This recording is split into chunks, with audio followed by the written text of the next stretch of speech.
Broadcasting from the business capital of the world, this is the Podcast Business News Network. Talking about real estate today, this gentleman has carved out a very successful career as a real estate agent, top earner, top producer, many years, and now he teaches how to do that to other real estate agents. We're going to pick his brain on all of that today. If you're a real estate agent, let's say you're new, you should have a coach. You should have somebody show you the way. Yes, there's colleagues, there's people out there, but there's nobody like this gentleman. And he's going to address those questions that a lot of real estate agents get, but many times don't have the answer. Mike Fiddler is back with us. Hey, Mike, how you doing? I'm doing great, Steve. How are you? I'm not in real estate and I've learned so much.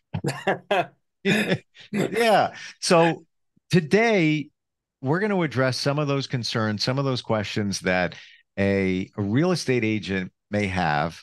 And that could be somebody who's a newbie, somewhat green, somebody that's been fairly established and knows that, wait, I know I could be making more money, but I'm not hitting those numbers.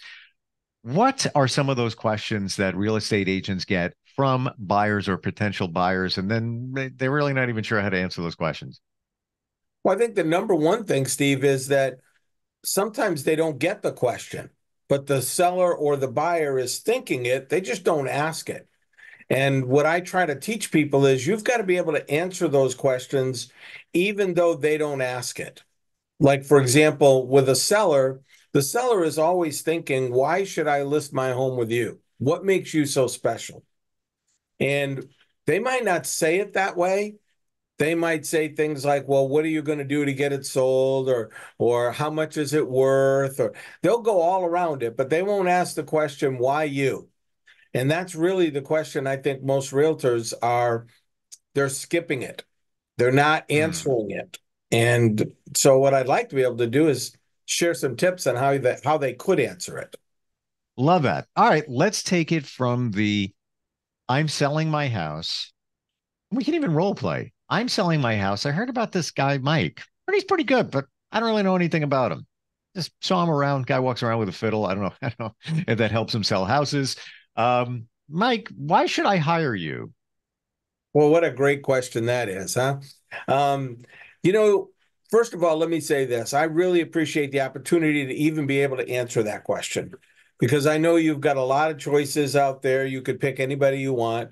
And what I want to be able to do is share with you why choosing me, number one, is going to make sure that you move. And that's obviously your ultimate goal is to move.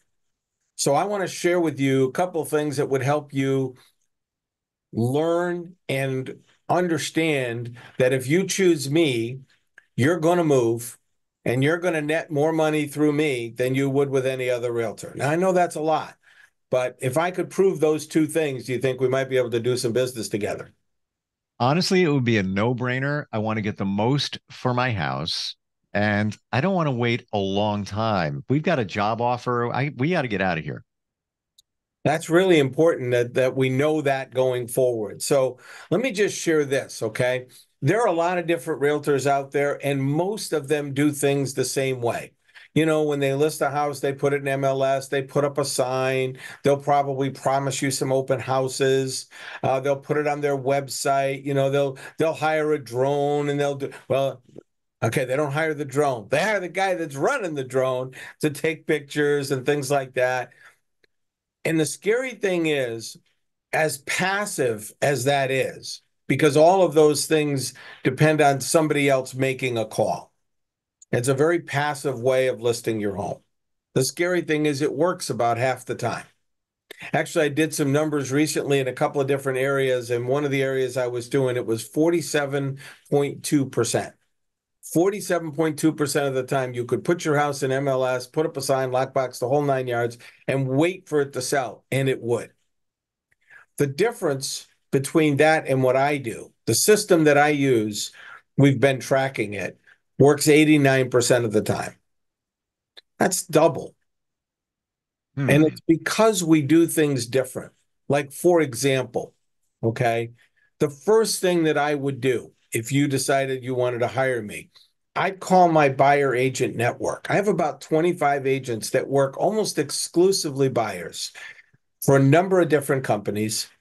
But what's important is they use the right mortgage companies, they use the right home inspectors, the right title companies, the right attorneys, and you're sitting there saying, what do you mean the right ones? Well, believe it or not, there's some mortgage companies, I'm not sure why they're in business, because I've never seen them loan any money.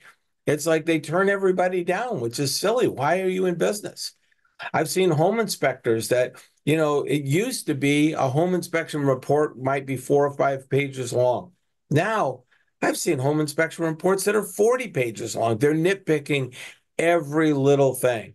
And I know why. It's an insurance thing right now. They have to protect themselves. I get all that. But the home inspectors that these buyer agents that I have work, they understand that if you own a home, there's going to be a checklist. There's always going to be a list of things that we do around our house every day. And those things don't belong on that home inspection report. And these guys know that. Hmm. So working with these buyer agents, they always make sure that they're working with pre-approved buyers. Now, I know a lot of mortgage companies say that they pre-approve people, but they really don't. They pre-qualify them. Heck, anybody could do that. I mean, you could Google how to pre-qualify somebody and swap their letterhead, steal it off the internet or whatever and print the letter. That doesn't do anything. These guys work with people who will actually get the buyer pre-approved, meaning the only contingency left is the appraisal. Everything else is done. Well, when I get an offer on something like that, then I know that buyer is qualified and we're going to go to a closing as long as we agree on a price. That's a huge difference for you as a seller. If that doesn't work, I call agents that are or have homes already under agreement in your price range. And you might be going, well, why would you do that? Well, here's what I know that you don't. In a normal market, there's about an 8% fall through, meaning 8% of the time, something will go under agreement and fall apart for one reason or another. But in the market we're in right now, we've been tracking it, and the fall through rate is almost 25%. Wow. Yeah, it's a huge difference. So why is that? Well, a lot of buyer agents feel the need to write higher offers to get them accepted, and then they try to renegotiate the deal through the home inspection or whatever afterwards, figuring that the seller's not going to risk losing them. So they'll end up getting the price lower, and they kind of skirted the way they should be doing it, and that's just not something we want to do. But the situation where somebody who might buy your house and is selling theirs, they don't want to risk losing their buyer. So if all of a sudden their deal starts to fall apart on their purchase, they're going to be looking for something quick. So I call these agents that have homes that are similar to yours so that they know if their deal falls apart, call me. I can probably get you in pretty quick. And that's a huge advantage for them.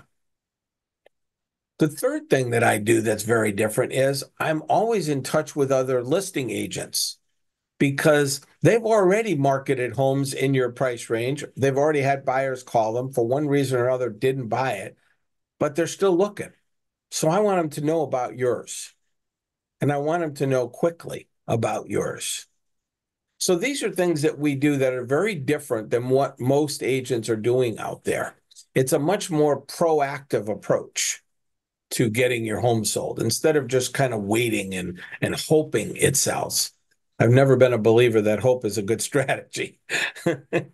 So I'm intrigued about the price change. We start at this price, maybe we listed for that, and then the real estate agents you're referring to kind of whittle it down to here. Wouldn't you think that they want to get top dollar because they benefit from that as well? Yeah, you would think so. Remember now, if a buyer agent has a contract with that buyer, their job is to get the buyer the best price that they can. That's their fiduciary responsibility. And the problem is if they've got a buyer who maybe they're a little bit their credit scores are a little bit different or something like that, they need an advantage to get the home accepted. And top listing agents, they can see through those things and they do their homework so that they don't accept it like that. But there are a lot of agents out there that they're so happy to get a deal under agreement that they accept anything. And a lot of those deals end up falling apart. This does not happen with the top listing agents. They are usually much more on top of it. But that's a 10%, 15% of the population. The other 75, 80% out there, they don't go through that. They don't understand how to make that happen. You know, that's why top agents network so much. You know, you and I talked about MLS before and how that only represents about 4% of the possibilities that are out there. Well, the top producers kind of work under that 4%. They don't depend on that. It's one tool. Don't get me wrong. They will use it, but it's only one tool. The networking is a much more valuable tool for them because they're dealing with people that are going to close, on the house. So let's flip this around. I'm selling my house. I've heard about you. Um, Actually, I'm looking to buy a house. I was selling my house. I'm looking to buy a house. Why should I pick you? Yeah, boy, that's another one. And, that's a question that we've never had to answer before because typically the seller was paying the commission. And so the buyer agent didn't have to address it at all. They just accepted, in most cases, whatever the seller was offering. But as you know, with the lawsuits that are going on and the NAR settlement, all that is changing. Now, we don't know yet how it's going to finalize. I mean, there's a lot of people out there talking about, well, do this, do that. We don't know. And until we do, I think it's premature for us to jump all over this. But I think we are going to have to answer one question. I think that buyers are going to start saying to realtors, why should I write you a check? And I've been telling my students, why should I write you a check for $10,000 to represent me? What do I get for my 10 grand? Why couldn't I just go down the street and hire somebody and, pay 3 grand or whatever? Now, all commissions are negotiable and I get that. But just for the purposes of what we're discussing, the number doesn't matter. The buyer is going to say, why should I write you a check at all? And I think there are 3 things that we do that we need to be. I really do believe real estate agents have been very lax in letting people know what they actually do. But the students I teach do things a little bit differently. So if I'm going to say if a buyer says to me, and by the way, I know they're thinking it. So even if they don't say it to me, I'm going to answer the question. Mhm. Okay. It's going to be one of those, I know what you're thinking. Why should you pay me? Well, there's 3 reasons I'm going to give you right now. In addition to all the other stuff that yeah, I'll go in MLS and I'll look, but you've already been in MLS. You probably go in MLS more than I do, and Zillow and Realtor.com and all those sites. So here's the first thing that I do. I network with the top listing agents in the business. And most of those agents have listings that are not yet on the market. Maybe somebody is painting, or maybe somebody is waiting for the landscaper to do some work, or maybe whatever it is, it's not on the market yet, but it's going to be. And so we network with those people and we talk to them. Listen, I got a buyer. This is what they're looking for. Do you have anything coming up? And so a lot of times we can get into a home, right away when it first becomes available. That's the first thing that we do. The second thing we do, and years ago when I was a good listing agent, I always included a home warranty with my listings because that way, if something happened, the buyer was protected. But as the market has shifted, sellers have stopped offering the home warranty. So I'm teaching students right now, flip the switch. Let's us start offering the home warranty to the buyer. Can you explain the home warranty, what's involved in all of that? Sure. A home warranty is basically covers all of the major mechanicals in a house. And if it's not covered in the general package, you can add things specifically. Like, let's say you had a well and it wasn't covered in the home warranty. Well, you could add that as specific coverage.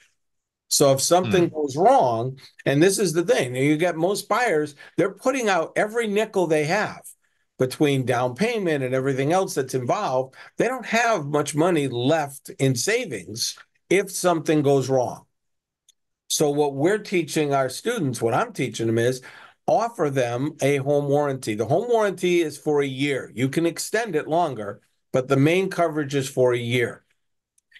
By the way, mortgage companies, they love this because they're loaning money and the buyer is saying, I don't have anything left. And now they're hearing, wait a minute, you've got a home warranty? So I know as the mortgage company that if something goes wrong, we're going to get it fixed. And I'm not going to end up having to buy this house back because something big went wrong and you can't fix it. How is that offered? Who foots the bill? Is it just an insurance type company that offers the warranty and you just subscribe for a year? Yeah, there are a number of companies out here that offer home warranties, and anybody can pay for it. So it could be paid by the seller, but what we offer, what we teach is if it's not offered by the seller and you can't negotiate it as part of the contract, part of the offer, then pay for it.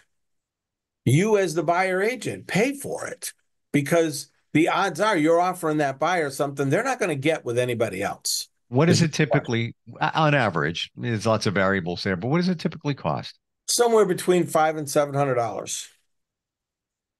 So You could take that as the agent, and again, we're giving tips on for real estate agents here. This is what you do. Just recapping for everybody.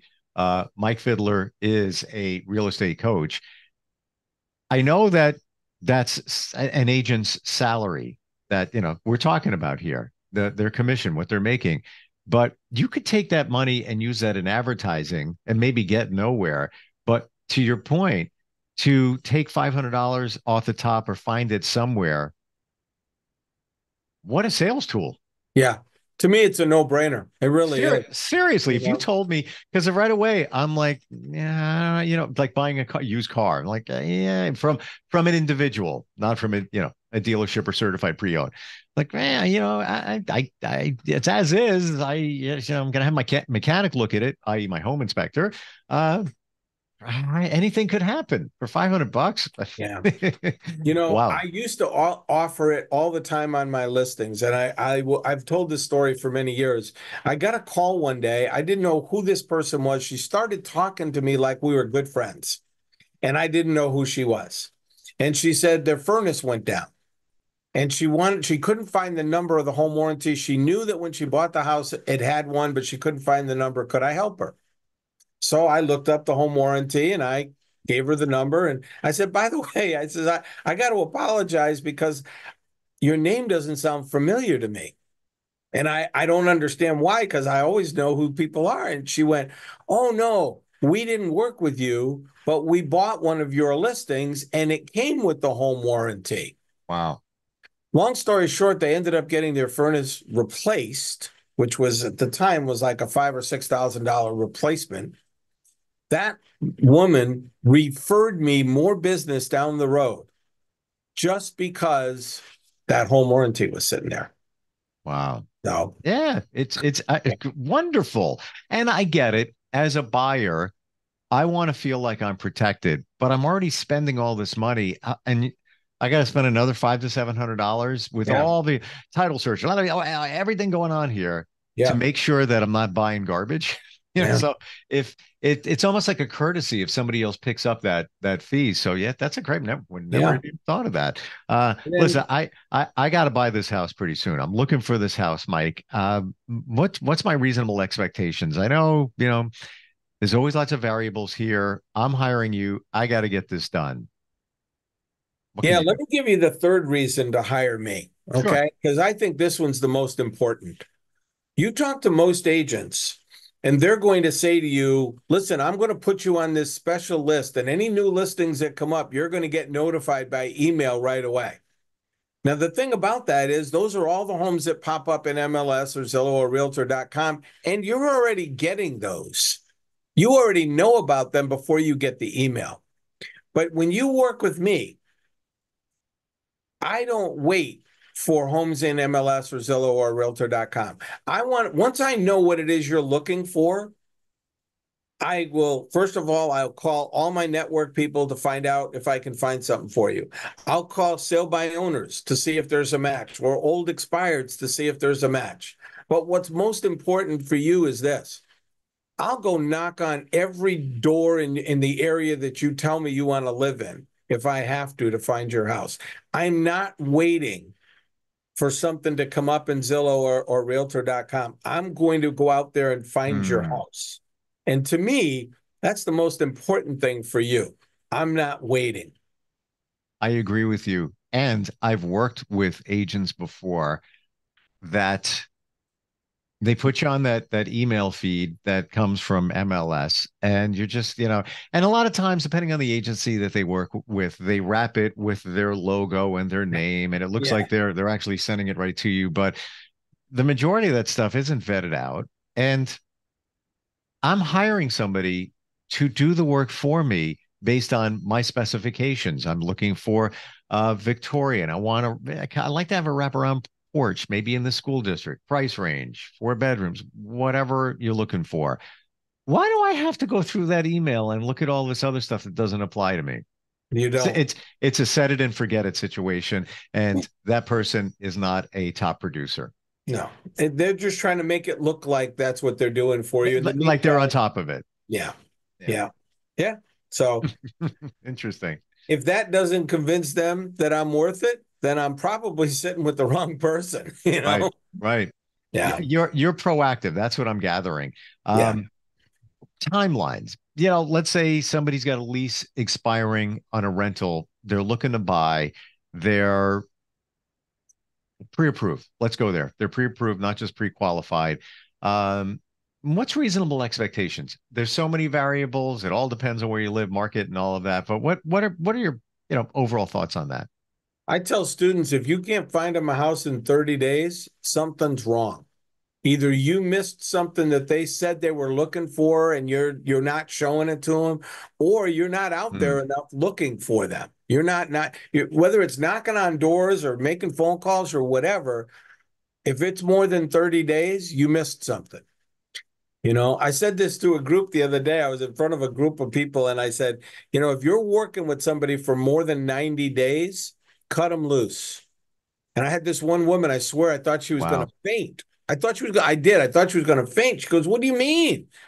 I said, "Because if you have not been able to find them a house in 90 days, either they really don't need a house or you're not doing your job."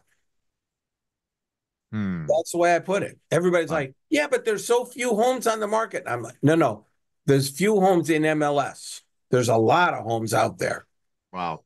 And that's the bottom line here with all of us, whether somebody is selling, somebody is buying, somebody is in real estate and they're looking to up their game. We've talked about that. That's the common thread through everything. There is inventory. There are houses out there. Yeah. But if you want to make money and be a top producer, who wouldn't want to be, you have to find them. You have to be out there, and your systems help agents find those houses that they have something to sell. So, Yeah. yeah, it was great talking with you today, and the different viewpoint of why somebody should be using you, but most importantly for an agent to figure out how to answer those questions. Uh, Yeah. for all the other questions, Mike, how do we find you? Best way is just go to MikeFiddler.com, FIDD, two D's. Up in the top right on the website, there's a link and it's free consultation. Click it. I'll give you 30 minutes. We can talk. You can tell me what you like, what you don't, what do you want to do. If I can help you, I will. If I can't, I'll tell you that too. You make real estate fun. It's got to be fun. Somebody told me once when you really enjoy what you do, you don't really go to work. Sure, I sure. believe that. This doesn't sound like work. And, finding the inventory, that's called networking, as I've learned from you. Who Yeah. would want to network with people, make some phone calls, go to, some networking events, meet people, connect with people? They're going to make you money. And so is Mike. Thanks for being here today. Really appreciate it. Absolutely. Thanks for having me, Steve. We'll be right back. Are you looking for even more of the podcasts and hosts that you love? The Podcast Business News Network is proud to announce that you now have even more ways to listen live. Check out the MyTuner Radio, online radio box, and Simple Radio apps on iOS and Android, or find us online. Search for Business News Network on mytuner-radio.com, or search Podcast Business News Network on streama.com and onlineradiobox.com/US. Take your podcast on the go and don't miss a minute of the action.